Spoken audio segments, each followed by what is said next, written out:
ஸ்ரீராமகிருஷ்ணரின் பொன்மொழிகள். பிரேமை உடல் ஆன்மாவோடு கலந்து இன்புறுகிறது.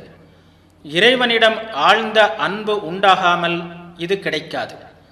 இந்த அன்பு உண்டானால் எங்கும் இறைமயமாக காணலாம். விவேகம் என்பது என்ன?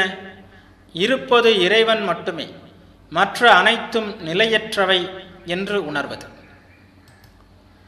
உண்மையான பக்தனுக்கு இறைவனை பற்றிய பேச்சை மட்டுமே கேட்க வேண்டும் என்று தோன்றும். உலகியல் விஷயங்கள் காதில் விழுந்தால் மிகவும் வேதனைப்படுவார்கள்.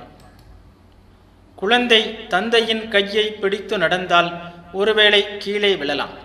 ஆனால் தந்தை குழந்தையின் கையை பிடித்திருந்தால் கீழே விழ வாய்ப்பே இல்லை. மன ஏக்கத்துடன் அழுதால் இறைவனே நமது கையை பிடித்து வழிநடத்தி செல்வார்.